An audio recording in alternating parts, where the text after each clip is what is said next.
What am I to do? Welcome to He Said, She Said Razor Branding Podcast with Michael Russo and Jaci Russo. To learn more about how to improve your brand, visit brandRUSSO.com. Michael, I want you to cancel and delete that email right now because I know you are trying to send your resume to Daale Carter. After our hour together, I could tell you ought to be. That was my dream once. When I moved home from Seattle, I was my next stop was New York. And then I met this person. I was set up on this blind date, and that's how my life altered. But my next stop was New York. I was going there. I'm sorry it didn't work out with her and that you got stuck with me. No, I started advertising. But they were, yes, I could have been a madman. I could have been Don Draper because that's the way it is in New York. Yes. A creative guy from Lafayette, Louisiana shows up and runs the agency the next day. That's exactly the way I would have been. I would have been a novelty. They would have loved me. Yes. Well, Daale is actually running things and she is awesome. And I could have listened to her and her accent talk all day. Everything she said was smart, but it sounded even smarter the way she said it. No, she's the kind of person you trust in a room. I mean, she just has a way about her. Like, she's not making stuff up. She's authentic, and what she says and how she says it, she seems to have the answers before you ask the questions. And that's the kind of person you want in the room running your account, you know? Yeah. No, absolutely. And I love the way that she thinks about our industry and her clients and her team and the work that she does. So without further ado, I'm going to let everybody listen to her talk about it. But man, she's smart. Well, no, I mean, just real quick before we do that, Sure. You wrapped it up before you even had time to talk. Well, you got to be somewhere. No, I'll let you speak. No, sorry. I'm just saying though, but like a lot of, I do love, when we talk to other industry professionals, and we try not to have too many on because it's, we kind of preach to the choir and the same thing over and over again, but she brought a nice perspective to it. But I do love when somebody, especially from if for anybody who doesn't know, BBDO is a really old, ancient, huge, powerful agency, multiple locations all over the world. And just, they've done some of the biggest accounts. I mean, you would know their work. But yeah, it's like, again, you mentioned running off to the circus. That would be my circus, to run off to work for an agency like that and those kind of accounts. I love what I've done in my life. I'm very proud of that, but that's a whole nother level, But when she starts saying things that are so familiar with our process and we're nodding our heads over, oh yeah, we're at the same philosophies. And obviously she would, because I think what we do is right. And what our belief system and how we approach branding is right. And obviously their success, it just verifies each other. Like when she says things, she say it differently, but it's very similar in how it is. Does that make sense? That's exactly it. I mean, when it comes down to it, I feel like there is this perfect synergy in the way that she approaches things and the way we do, because they're best practices. They are industry standard, doing the right things the right way. All right, now you can introduce her. Well, now I will. Thank you so much. So without further ado, I want everybody to meet Daale. Welcome, Daale. We're so excited to have you here. Excited to be here. Great to meet you guys. When I read your bio, I had high hopes that it came with an accent, and I have had my wildest dreams confirmed today. I'm going to do my best to not speak at all for the next hour because I just want to hear you talk. There's a phone book I'm going to ask you to read. I just want you to talk. No pressure. There's a story about that, but probably not podcast appropriate. So. Oh, no, those are the best stories. Recording. Okay. Well, when we're off record, I'm going to need to hear that story because those are the stories I want more than anything. Yeah, for sure. Excellent. So, I thought we would just really kind of start with a little bit of your background. You have such a fascinating CV. I think you've done such incredible work. So if you wouldn't mind starting with a little bit of that to kind of educate Michael and me and everyone listening on your path to get here. Yeah, sure. Absolutely. Yes, I tell people all the time I have a pretty unorthodox path into advertising. So I went to law school because I was adamant I wanted to be an entertainment lawyer. And at the time I worked in the music industry doing kind of celebrity events like after parties and stuff. And I was like, I grew up around like law firms and I was like, I want to be a lawyer, and entertainment seems like somewhere where I'm passionate. So I went to college to study entertainment law, and probably about the second year, I was like, no, this is entirely too structured for me. I was like, it was still interesting, but I think I quickly realized that I would get the degree done, but it wasn't going to be my long-term path. And so from there, I was studying one day, and my cousin had this record store where he would have like artists flying from the US and do like live concerts for free inside this record store. And he was like, hey, someone wants to talk to you. The someone turned out to be at the time the CMO of EA Sports, who was running an advertising campaign which was centered around music. And so I got talking to them, and they were like, hey, we need somebody who can work within our agency, who is really connected in the music industry, but help us kind of build this music activation, I guess experiential before there was really experiential. Would you be interested? So I was like, yeah, sure, I'll do that. And it was kind of coined as a project. So I worked on secondment at the agency. At the time, the agency was a small agency called The Lounge. Had a blast because it was the thing I loved, which was music, and then realized that I really liked the advertising side of it. And when that campaign was done, the agency asked me to stay, and I was like, yeah, why not? So that's how I kind of got into it. And that was an experiential agency. It was really interesting because it was focused specifically on millennials before we were called millennials. And so it was on the 18 to 30 market.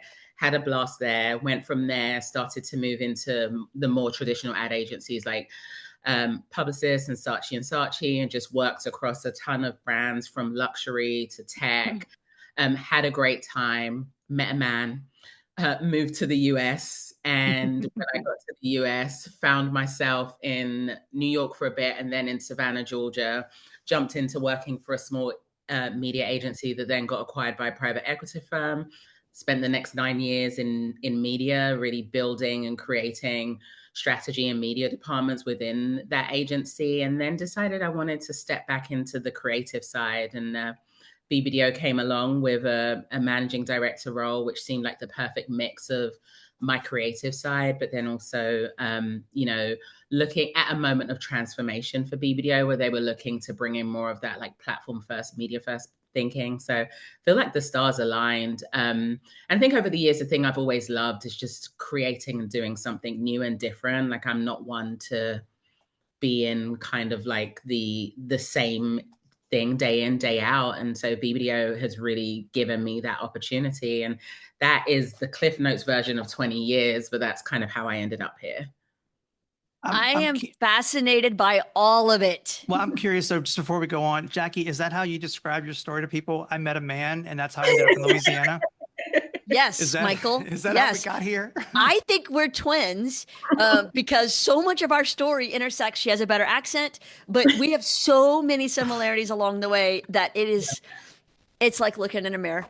Jaci, background, Jaci worked in LA for many years for in the entertainment industry. And so, and then she ended up here, and we met, and we kind of started our path forward from there. So anyway. Yeah, so that is a very similar story. You also met a man. Grew up knowing I was going to be a lawyer. Like when you ask 6-year-old me, what are you going to be when you grow up? A lawyer. I'm going to put people in jail. Like that, I thought was the highest level of awesomeness that you could have. And then did speech and debate, high school and college, and heading to Stanford Law, like had a whole path because, had won like a national debate championship, all the things. And third year of college kind of got derailed, ended up in Los Angeles working for CAA because entertainment, law, marketing, all intersect at the world's largest talent agency. Came back home. My grandmother had gotten sick, met a guy, and never left. So is that not the same story you just told? No, it's the same thing. We're the same person. Thank you. We are twins. Basically. That's all I'm saying. They can't tell us otherwise. Not at all. Not at all. They can't tell us nothing, Daale. Nothing. So, I worked at obviously a couple of pretty large companies when I was in LA. CAA's $1 billion+ dollars. Went to work for Barry Diller at HSN as he combined all of these massive companies like Ticketmaster and USA Networks and whatever. And then now I work at a small agency. And so as you have been a part of BBDO, especially the energy sector, it's a pretty big company. So do you love the big company experience? Do you prefer a smaller company? Where's your vibe? Where's your jam? So interesting. So There are things I love about both, which is probably the most Switzerland answer that anyone can ever give. But what I'll tell you is working in small 100% better equips you to work in big. And so I feel like when you've worked in a small agency, you've done everything, right? Like you've been the strategist, you've been the creative at times, you have been finance, like you've done every role. And I think in order to be able to truly operate or run an agency, you have to have experienced every step. So I don't think you can succeed in big without having done small. I think what's great about Energy BBDO specifically is our office itself is like 150 people. So it's like you get the feeling of a boutique, small, a thing that you can absolutely mold with the benefit of having the global scale and the backing of a BBDO. So the things you might worry about in a small agency, like, viability and, everything being on your head, that isn't, those concerns aren't there. Like you're backed by the biggest global holding company in the world. At the same time, it's tangible and small enough that I can wrap my arms around it. If I want to change something, I can change it. If I want to try and test something, we can. And so for me, it's the perfect balance of the things that I need that feed me, which is the smallness and the scale and the ability to touch a bit of everything. But again, the bigness and the scale that means that you've got the reach and the brands and the ability to have that creative wingspan. So I really love both, but I really think you can be most successful at big once you've done all of the things in a smaller agency. I do love that you mentioned 150 person team as boutique, but it's a little, I know in your world that's boutique, but in our world that is really 950. So it feels boutique. Yeah. I swear to God, Michael, delete that email right now. He is currently emailing you his resume. You delete it. Do not press send on that. I will know. There's no escape now. I'm all in. We're too deep into this thing. But I do think sometimes he dreams of running off and joining the circus, and it would be that, like to go from a small boutique agency to be able to go be a part of a global structure. I mean, that's a whole different experience. And so I love hearing about that from you.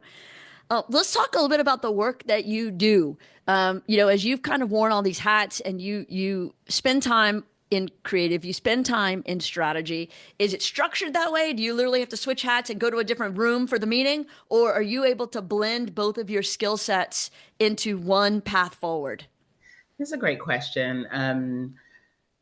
Years ago, somebody told me that I was a unicorn, and I wasn't sure how I felt about that. I didn't love it much at the time, because at the time there was so much push to be a specialist in one area. Like you're a media specialist, or you're a strategist, or you're creative, or you're an account person.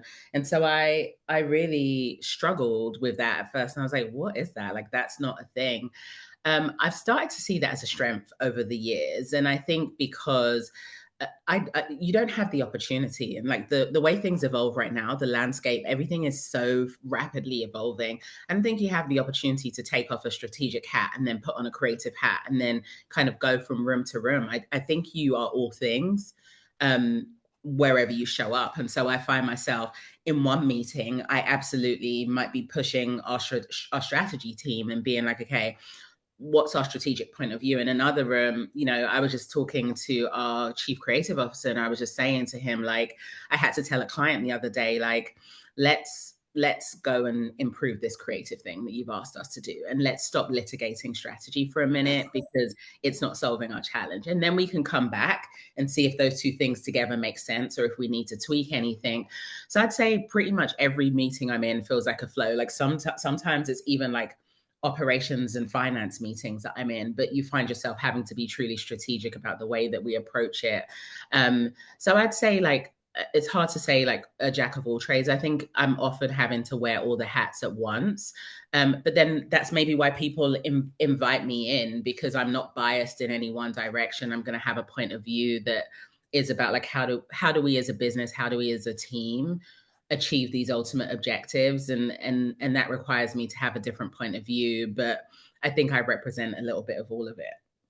I think one of the things that we've always tried to push in our group, and again, not 150, we have 25 people here, but it's, that getting rid of the misnomer of what creativity is.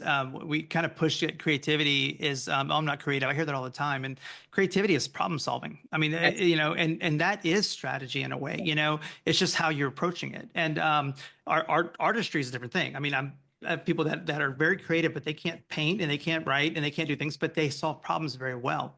Jackie's a good example of that. She's horrible at most things. Jackie. You see the respect that is missing?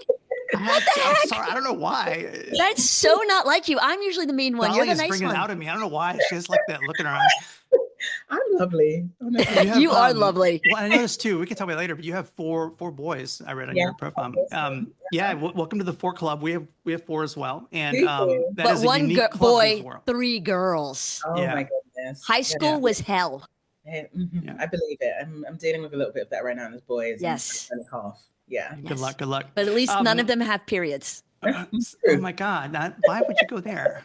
Well, because girls know what it's like when girls sync up. So she is right now realizing what my life was like when the 3 girls who were in high school at the same time, freshman, sophomore, senior, and I were all on the same schedule.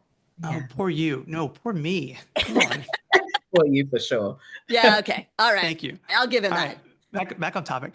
So yeah, I think, again, the creative anomaly of that is, and like I said, I think Jackie and I both have built our agency around this, and we found that it worked really well. One day we woke up and said, hey, we kind of do 2 different things, but we need those to work together. And I've seen so many agencies falter because of that. They're so creative and they're so about the awards and this and that, and and they eventually lose sight of why they're doing what they're doing. And when I talk to students all the time, I try to remind them, I'm like, look, we're in the business of communicating things. At the end of the day, we have to communicate something, trying to influence and inspire and all these different things, but we're a communication group before and foremost, and hopefully we do it creatively and hopefully we do it with strategy. But when they live together, that's when you get the good stuff, right?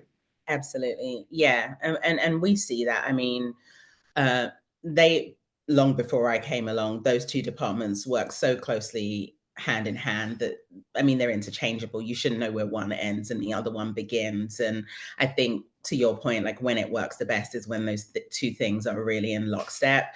And it's interesting. You'll see clients sometimes pull those things apart. And the thing I always say is like, if one is working well, you won't question the other, right? Like if creative is doing its job, then you're not going to question the strategy. And if strategy is doing its job, the creative is going to make immediate sense. And so those 2 teams are really close, our agency, and we're always kind of looking for ways to bring them closer or to talk more. Yeah, unfortunately, I think creative gets the short end of the stick most of the time.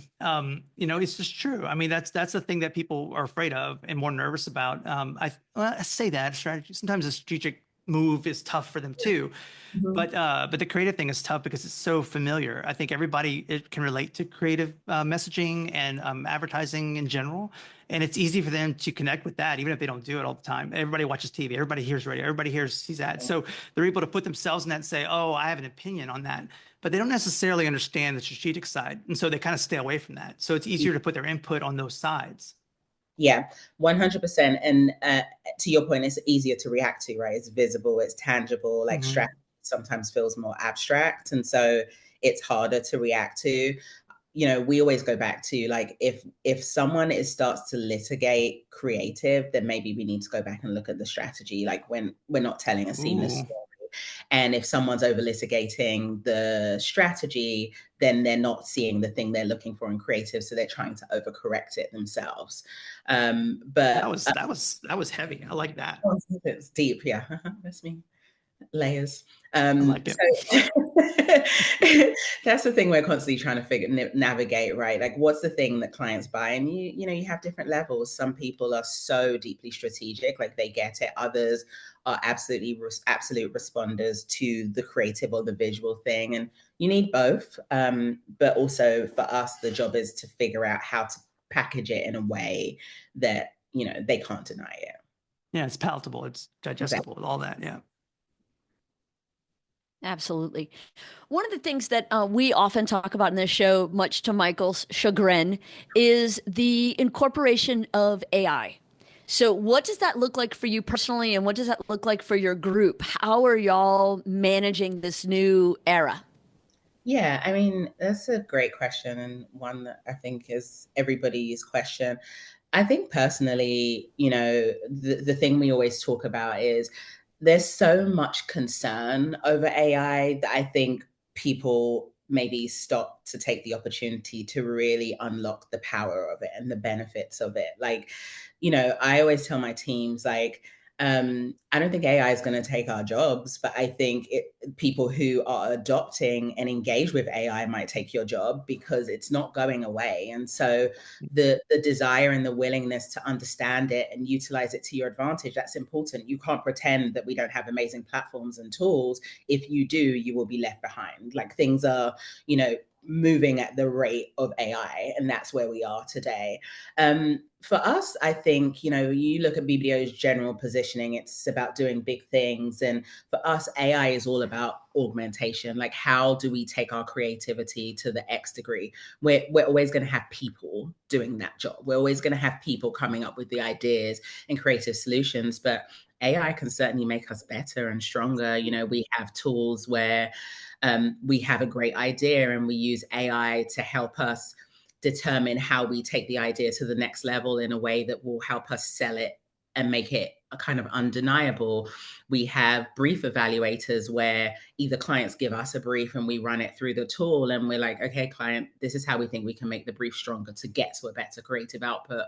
Or for our internal teams, like, how do we take the thing? And so for me, it's like, it is a great complement to our teams, and it's not just an efficiency tool. Like, I don't love when people are like, AI makes it more efficient, so it takes time away.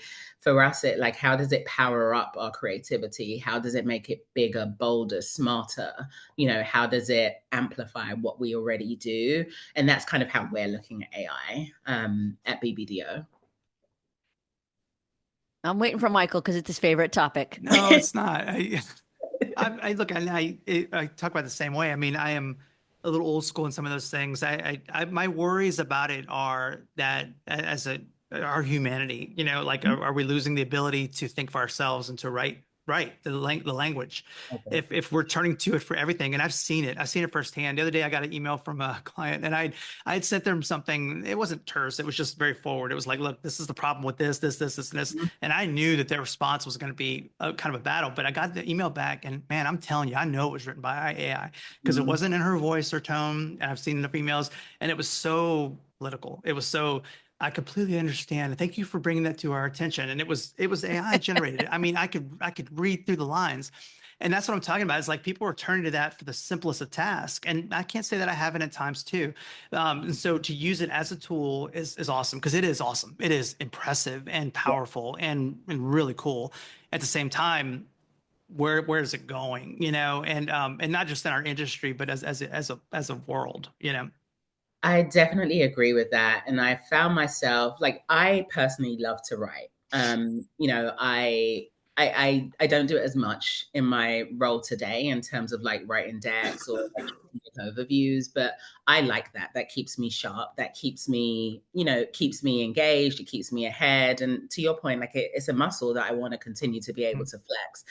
And I found myself being like, and there for years I would like get what I'd be like writer's block, because I try to make myself sound more important than I am. But like, I have writer's block, and it would take me a minute to like get going with something. But I would figure it out because that was what I did. And then I found myself pretty recently being like, oh, I've got writer's block. Okay, let AI do it. And then I realized that it became like this self-fulfilling prophecy where I couldn't think of the thing. So I'd go to AI, then AI would write it for me. And then suddenly I was no longer able to just independently come up with it. And I would look to AI to do that thing. And so I had to tell myself, okay, don't do that anymore, because that those skills as a human being, to your point, are critical. I don't want to lose the ability to write. It's something I love. I don't want to lose the ability to think independently. I want to do the thing and use AI to amplify it. I don't want AI to do the job for me. And so that's how I continue to kind of frame it. That's how I frame it for our teams. And I do think it's important to retain and continue to flex your muscles, because no, I don't want a computer doing that for me. And neither would I want my kids to default to AI to do everything for them. Yeah. Yeah, no, they're growing up in a different world. And like I said, I'm curious how that's going to all end up. But I mean, pretty soon it already is that way where you can, the sci-fi TV shows where you can say out loud, computer, I need this, and it answers you. And it's like, it's right there. It's right Mhm. there for us at all times, and it's getting more and more common for that. And again, artistic side. We met a painter. We were in Italy a few years ago, and we stayed in this Airbnb of a painter that was there, and he was talking about he brought it up, and I haven't not thought about it since. He was like, pretty soon, there's going to be they're going to be able to create, and it's already happening, but creating art and you can't distinguish it, and like what happens to the artist and that kind of thing, and again, humanity, like our culture, or all those things. So as long as there's people fighting a good fight, I think it'll probably be fine. But Yeah, in for sure. advertising and marketing and things like that, I think with the challenge that I see happening now too is that it's so accessible that, like, I don't know if you have that on your level. It's a higher level than ours, probably, obviously, but you know the CEO will start sending us things that he ChatGPT, and that he, hey, I did this last night. I'm like, okay, I don't know what this means. Like, the CEO is now playing with ChatGPT and sending me videos and graphics and loving it. And it happens to be a tech company, so they're a little more into it. Mhm. But I'm like, I don't know what do I do with that? So there's some challenges that are going to keep rising with that too, where you're almost, because it used to be, again, we were up on the hill. We were our industry, and now that hill's down here with everybody. Like, we're slumming with everybody else, and we all have the same tools and we all have the same things. So, like Jackie says, and I'm sure you agree with this, that's where the experts come into play. That's where the talent comes into play. That's where people that specialize come into play, right? Absolutely. I think that's why you never lose the investment in talent. You never lose the investment in the crafts, because that can't be replicated, right? Like, you can get close. I mean, friggin' you can get a replica of whoever's singing, but the reality is they're not going to stand up in concert, right? You can get Beyonce, an AI generated Beyonce, but that's not the same as the Cowboy Carter tour, right? Those two things aren't one and the same. And so for us, like, we're using that to further augment and like double down on our need to invest in great talent, our need to invest in people who are standout and differentiated, who really cut through in the industry, because we need them now more than ever, and they can't be replicated or repurchased, And so I think you're exactly right that how you invest in your talent and who those people are becomes so much more important now than it ever has. And I have a question. I don't know if you have one, Jackie, but I have a few. Like, You're good. in your day to day, when you walk into a project right now, what is your personal philosophy or drive when it comes to, we're living in a very digital world, and so obviously I mean, I can't remember. We had to go to press on something the other day, and I had to go teach somebody how to set up a file for. I mean, they didn't know, and they've been here for a couple of years. We just don't do it anymore, and things are slowly transitioning into a different place. Our agency has transitioned to a different place, but in your world right now, like, where do you start with that? Does it start with the message? Does it start with getting to know the consumer? Like, what is your process of getting through that before you get into the technical aspects of it all? Yeah, I think you've got to start with the consumer, right? Like, so much today is centered around um how brands immerse themselves into consumers' world. Like, the historic process would be, I'm the brand and I want to tell the consumer these things, and I'm going to go off in my cocoon, I'm going to figure out my message and what I want to say, and then I'm going to hope and assume that because I'm Mr. Big Brand, the consumers are going to want to hear what I have to say. I think brands have been humbled, right? Consumers don't really care about what brands have to say. They care about how brands immerse themselves in their world and talk to them about the things that they care about. And so I think you have to start with the consumer. And by starting with the consumer, it's not just what they care about and what they're interested in, but like where they consume those things and how they consume them. I think Google and TikTok are a great example of how TikTok has surpassed Google in people searching, right? People, like, particularly with Gen Z doing their searches. And I mean, I'm not Gen Z, but if I'm looking for a restaurant or something to do, I start in TikTok, because that's where I'm going to get the visual insight and the reference. And so, again, like, Google's never going away, but the way that consumers get their information has changed. So if I start my plan, for example, right, I'm going to start at TV, and actually 95% of my consumers don't even have access to a TV, but it's YouTube, and I'm missing an opportunity. So I think consumer centric is key. I think obviously data is key, like data is king, but responsibly, right? Like, you know, we've all been stalked on the internet. And so I think it's finding that right balance. So we start there, like, who's a consumer? What do they care about? Where are they? Like, where can we meet them? And then we work backwards. Like, what do they want to hear, and what do we have to say that would resonate with that? And that's where we start the journey, and in an authentic way, because also I think brands can force it, and that doesn't work either. So figuring out how to meet them authentically based on who they are and their interests is kind of a critical starting point of our process now. I think it's probably even harder though, like the monolith companies where they're so big and they have so many moving parts and so many people. It's like you can have an idea, but how do you get everybody on board? How do you get it all moving in the right direction? It's a lot. Things this week, because that's definitely a thing. That's definitely a thing. Yeah. Well, we did like what you mentioned too, real quick. I know Jackie's probably needs to talk eventually. You're fine. I usually don't talk this much. We had a thing we put together a long time ago. Actually, it was called like our 5 R's of branding, and it was one of those philosophies and our belief system of that. And I think anybody who gets branding properly believes the same things. And one of those things was the consumer owns the brand. You know, you can try to tell them what it is, and most people just don't get it. They want to tell you how to think about them, and that's never going to happen. It has to happen organically. You can provide opportunities for them to like you more, but you can't mandate it. You know. Absolutely. Yeah. And that I think that's the biggest like paradigm shift. And like when you look at how brands are spending even their ad dollars today, like they've had to acknowledge that, like, I want to spend it here, but my consumers there, I've got to try and figure out how to tap into them. Mm-hmm. Yeah, absolutely. So one of the things, you know, when we look at the industry, the agency overview, I am fascinated, and I'm curious if you personally have had thoughts about this, and if your organizations that you've worked at have ever talked about this. I am fascinated that when I look at every professional service, from accounting to attorney to architect, and even some who don't start with an A, including hairstylist and nail tech. I mean, literally every professional service except advertising requires a specific education, credential, license, and continuing education to maintain the license, except us.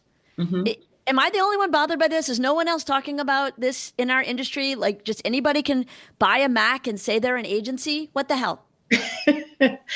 I think that's a great point, and not one that I've thought too much about. But I think it's because, like, she works at BBDO. She does not care about those things. Everybody should care. It waters down our industry. I mean, I definitely care about the watering down of our industry. I've been talking a lot recently about, you know, brands and companies that will give one service for free in the name of getting another, and how that dilutes and devalues what we do 100%. I think the reason why I mean, you know, everybody was a marketing minor or major as part of their degree, even if their degree was science, right? Like, I think part of it is because so much of what's marketing and advertising is defined as the cross section of culture, and we all live in culture, right? Like we're all consumers. On the other side of the coin, we all buy things, we all consume media. And so I think, and it's why, to your earlier point, everyone has an opinion on ads and stuff like that, because this is a consumer-led world, and there's not a single one of us that isn't a consumer. And therefore we feel that we're experts on what people sell to us as consumers at the other end of the process. I do think there's a huge underestimation of the process and all the things that go into the thing that you see out in the world. Like, I often joke about this with my kids, and I'm like, remember that like 12 months that I was working on that thing, like for this ad, you know, like that nobody recognizes the level of work and the rooms you sit in and the strategic torture testing of every single element before that ever comes out. But then I think as an industry, we have a responsibility to continue to amplify. We make it look easy, so therefore people think it's easy. And we have a responsibility to amplify. It's a process. It's not, nobody wakes up and is like, yeah, let's go do that thing. I think viral culture, I think social have made people think anyone could create a viral thing that wins. But even virality is often here today, gone tomorrow. It's what continues to run after that agencies have to be responsible for. Well, that's a big word, responsibility, and something that we've taken very seriously since day one. And we've luckily grown over the years to where we're doing, good sized companies, a lot of retainer clients, and past the point of just chasing after project work early on. But even then, and even till today, one thing I have never seen change is that it all matters. Like when people spend money on advertising, it's not because it's fun. It's because they have to do it. It's like tires. Nobody wants to buy tires, but you got to have tires.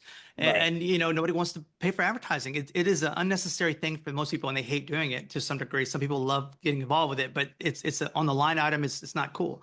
And so they're depending on it to work is what I'm getting at, and so if we don't take it as seriously as that, it's just another paycheck or another cycle or another whatever, another award for me. I'm worried about my ego versus the actual result. Then it's almost criminal, really, because you're taking money for something that you're not giving back for, And so, like I said, I take it seriously. I think most people obviously do as well. It's like there's a responsibility in delivering. And there's no guarantees, obviously, right? In advertising, we can't guarantee it's going to work. But man, I'm gonna do everything I can to make sure that it does what it's supposed to do. At least every possible outlet, Yeah, absolutely. Well, and all boats rise, right? We are responsible for retention and growth of the industry. Like if we think that we can just sit in our little bubble over here and the industry wouldn't be it wouldn't be in existence still today. And to your point, like it's the thing that people always like, there's the advertising line. It might get cut.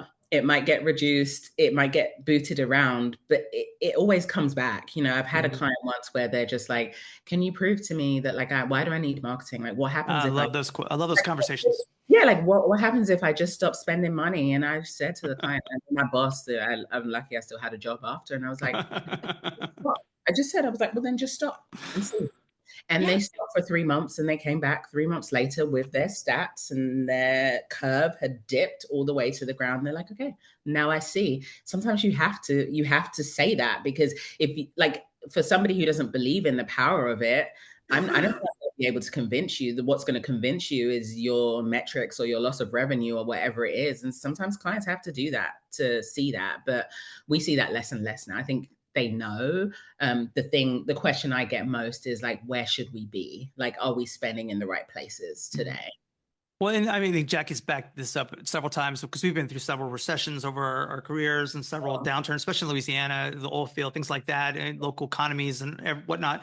But it's the people that spend during those times that come out on the other end better. They never gave up on it. They stayed in the mind's eye of people that would need them. Maybe not now, but tomorrow. And those are the ones that survive it. For sure. Not just survive, thrive. Yeah. Yeah. Absolutely. I think we're seeing that right now. No matter when you are listening to this podcast, we're in some variational stage of a recession. And really, you can listen to this podcast 5 years from now. We're always in some sort of stage of a recession. And so the companies who get scared by that, who get cash tight, who start to panic and pull back and do nothing, stop investing in themselves and their growth, they are restricting their own potential. The companies that see it as an opportunity, who find ways to thrive during the downtimes, who invest in their growth, that doesn't have to be marketing. That could be hiring talent. That could be professional development. That could be opening new locations. It can be lots of things. Those are the ones that come out the other side on a rocket ship to the next level of success. 100% agree. Yeah, absolutely. Yeah. And really, that goes for all industries, all sizes of companies. If I look at our biggest company, it's probably about the same size as your smallest company. I would imagine we just about touch. We have 2 clients who are kind of in that $1 billion range, so we probably have a little bit of overlap. But at the end of the day, we see it on our end, and I know you see the same thing on yours, because those are just universal truths. 100%. Yeah. I mean, it doesn't matter, right? It's a tale as old as time. To your point, there have been many downturns and there'll be many more. And some brands come through it and they survive and thrive, and others don't make it through. And it's not through coincidence, you know? Right. So there's a method to the madness. And I think the brands that stay true to it are the ones that see the upside. And, you know, again, it's the valuing of the investment, even when the investment feels hard. Right. Right. No. Is it wrong that I heard Angela Lansbury sing in my ear A Tale as Old as Time when you said that? I was like, are we about to watch a Disney movie? Oh my gosh. Again, 4 kids, you know, a lot of years of Disney, a lot of princesses at Halloween. Yeah. It's driving me crazy. Why is your camera so high right now? Oh, sorry, because I was stilting down in my chair. Slouching? Okay. I was slouching. Yes, I I hate was that. not. I See, love. now Daale and I both have to have good posture because you've No, observed it. it's not high. I just every once in a while you I'm trying to adjust. you get the Zoom calls and people are like under, like you see their eyes and they're like, you know, and I'm like, the camera still sees you. You know. For a man that literally lays down in his office chair, I do not know that you get to comment on anyone else's posture. The most. I'm not talking about general. I'm just talking about for the. I'll cut all this out. Maybe I don't know. I'm sure you will. I'm sure you will. No, literally though, Daale, he broke a chair because he laid back in it so much that it would not. I do. I call it my cruise control. Like I literally lean back and I slide under the desk, and that's how I work. I like it. Go be comfortable. Yeah. Right. I'm all for it. I'm just saying, don't talk about other people's posture. If I want to slouch while we're chatting, you should let me. You're making Daale uncomfortable. Oh yeah, I am. I'm not easily made uncomfortable. That's awesome. Lord. So are you, and this is just a question because I'm curious. How does it work? Are you a part of the new business team? Do people just bring new accounts to you? Do you work on one account at a time? What's your vibe? What's your day? Yes, I work across new business and everything. So there are scenarios where new business is handed, but usually if there's a new business opportunity, we will assign the right casting and task force to support that. I do not work across one account. I work across multiple. I pretty much touch everything that the agency has with varying levels of input. So some of them I'm much more involved in, and others kind of I'd say just more consultative oversight. I love to get my eyes on the work. I think that we should always have people close and far look at the work, creative work, before it ever goes anywhere, because sometimes we find ourselves talking to ourselves, right? We've looked at the same thing for so long that, you know, so I touch a bit of everything. I'm engaged with a ton of clients. That's how I like it, though. Variety is really important for me. And so the thrill of new business plus the ability to build like long-term strategic partnerships with existing clients, that balance is really important. So do a bit of everything. How does, as a managing director, you know, you're obviously dealing with a lot of personalities, a lot of talent, art directors, creative directors, writers, everything else. Yeah. How do you manage that? Because stop applying for a job with her, Michael. Stop applying. Oh my God. I hear it in your voice. You're like, and you're short one. And here's my resume. Carry on. It can happen. It can happen. The kids are all in college now. So beyond college. So I'm free. I'll slip your resume later. Oh Daale. my gosh. No, but in reality, the approach, what's your approach to that? Because obviously, again, when you're dealing with creatives, it's volatile sometimes, and it's all personal and it's all emotional. And Jaci and I battle with that because, again, we're two sides of the coin here. She's strategy, I'm creative. There is a rub in the road sometimes. And the fact that we've managed to get this far in life, married and as partners in agency is unbelievable at times. But we've managed to. How do you handle that kind of maneuverability?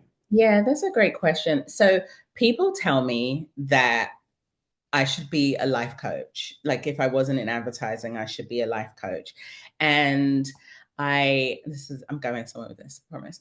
I have 3 best friends who I've been best friends with since I was the age of 11. And each of them are infuriated when they hear somebody else say that, like, they're really close to me. And the thing they always say is like, how do you find time to make everybody feel like the most important person in your life? So I think just as a person in general, I have a huge capacity for people, for people's challenges. I am really, really passionate about mentoring and helping people grow. I will always make space for people. So I think that as a personal skill or ability is something that serves me really well. I also will say that we are really lucky, and I'm not just saying this because they'll listen to this and I don't want anyone to send me any emails, but we are really lucky from I don't know if it's, again, like attracts like, or how we go out and select, to have a really unique selection of people who, I mean, for example, our CCO is like I've zero ego anywhere. Like, he is so easy and so approachable, and the people that work with him and for him are exactly the same. So we actually don't deal with a ton of like volatility, and just try to create a space for a couple of things. One, where people can just be open and honest. So that's the relationships we have with clients.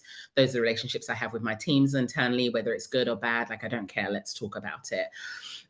So I think the openness and transparency makes a safe space for a lot of people, which means that you have less of the disgruntled. And I mean, disgruntled people are everywhere, so I can't pretend that they don't exist, but we deal with less of it on a day-to-day.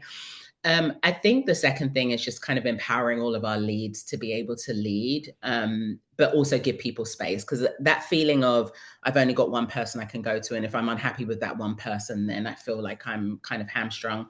We break that down. So we have people within the agency that people can support.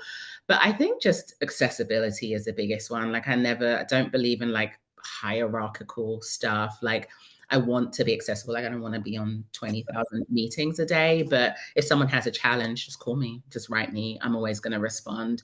And I think creating that environment has created just a more open and accessible workforce, which means I think we deal with less of the divaness. Like, it doesn't mount up and then someone explodes, you know? Yeah, no, that's fair. The diva-ness. That's what I'm going to say, Michael, whenever you get that attitude. I'm going to talk about your diva-ness. Don't do that. You're sabotaging me. She's not going to take the meeting. Oh, I'm sorry. Yeah, You're you're right. In spam folder. But we started a long time ago. The fact that we're working partners and still are, that we have a circular org chart. Like, we are kind of in the middle, again, strategy, creative, and then everybody kind of orbits around us. And that we are also doing jobs. Like, I'm editing photos.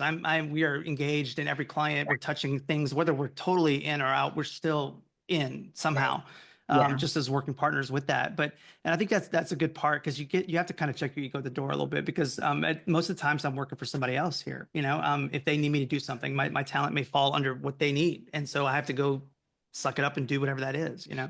Exactly. I was talking to someone the other day, and we were talking about just like changing their team specifically. And so it meant that their junior support was going to be going to another team. And they were like, well, what about stuff like saving files on the server? Who's going to do that? And I was like, I mean, I save files on the server. Like, I don't know if you're going to do that, you know? And so that's the kind of stuff we want to break down. Like, it's the job. Like, there are all elements of the job that we all do, and it's what makes up the role. It's not just one thing. And no one's above the job. And like, we all need to contribute to it as a team. I love that. Yeah, that's some things you do not say here. It's not my job. Those 4 words are not accepted. Right. People have like you kind of, it's over. Like, when you say that, it's not going to work out. You don't belong here. Yeah. Same. Yeah. Yeah. Because really, we none of us should have that attitude. We all got to work together. What's your big three? What's your big 3, Jackie? Tell them. Happy, humble, and hungry. I love that. Yeah. I mean, we didn't make it up. It obviously was a variation on a theme of a book somebody else wrote. But for us, I want people who are happy, not toxic positivity, not fake. We have grumblers, and I want them to be authentic and real. I want to know when you're not happy so I can know how to fix it. Nobody's going to be happy all the time. But I want you to be generally predisposed towards joy of life, because it's too short. We spend too much time together. Even with our 4-day work week, we still spend a lot of time together. So let's all kind of, be here for it. Humble, because none of us are above the job. We all are on this boat together, rowing in the direction for the client. So let's all stay in mind for that. And then hungry, because we need to be lifelong learners. We need to always be wanting to do more. There's no coasting. I'm still here at it every day. So is he. And we're employee number 1 and 2. Well, 1 and 3. There was somebody in between the two of us. And so it's like, let's make sure we're all putting the pieces together. And so it's kind of an easy mantra. And we find out in the interview pretty quick if you can check those 3 boxes, or I can give you a reference to somewhere else to apply. That's great. I love that. Yeah. We figure we can get by with 2, but we can't get by with just 1. No. No, and really all three is preferable. And it goes for clients too. We don't want negative, sad sack clients who are just miserable to be around and angry at the world because they're going to take it out on us, and I don't want to get kicked. Yeah, hard for the team. Yeah. Yeah. So they need to trust the process. They need to not try to turn us into order takers. I mean, I'm sure y'all have the same list of mantras, because when you know who you are and you know whose you are, you're going to want to be surrounded by people who are like-minded. And I love that. Yeah. And so true. Yeah, absolutely. Absolutely. I cannot believe it's been almost an hour and I'm supposed to wrap this thing up, which makes me really sad because I've enjoyed it and I want to do it for another couple hours and just hear you read me a lullaby at night or something. Michael and I are heading to London and then Cambridge and then Kingsland. And so I am just going to immerse myself in the accent for weeks. I'm very excited. Perfect. Yeah. Yeah. Sounds good for you. Yeah, no, I am too. I am too. Our daughter's girlfriend is English. She's from Kingsland, so we're going to her birthday party. And we have a client in London, so we can justify the trip and make it feel like it's work. But I can't wait for them to have little English babies, and they're all going to have that accent. I'm so excited. Yeah, that's the thing that makes me saddest, and my kids don't have mine. Yeah, I bet none of your kids sound cool. They all sound like boring Americans. I have a feeling they sound cool. They just don't have English accents. Okay, fair point. Fair point. They're cool, but they sound like Americans. Yeah, exactly. Well, I need to make sure that that the three was it two best friends or three best friends? Three best friends. Yeah, you need to let them know to hear the podcast so we can get some London listeners over there. I want to see it pop up on our chart next month when we see the map. We'll see some London pop-ups. You definitely will see some London pop-ups. I've got you. To be clear, Michael's also lobbying to be your fourth best friend. And so he just wants to know who the competition is. There's a vacancy. You see their LinkedIn resumes. Again, stop asking him for his resume. He's going to try to work for you and be your friend. It's too much. It's too much. Daale, you were a pleasure. This was delightful. I am so grateful you made the time for us. And it was awesome to hear your thoughts on all things about our industry from your perspective. Thank you. Thank you guys so much for having me. This has been wonderful. So thank you.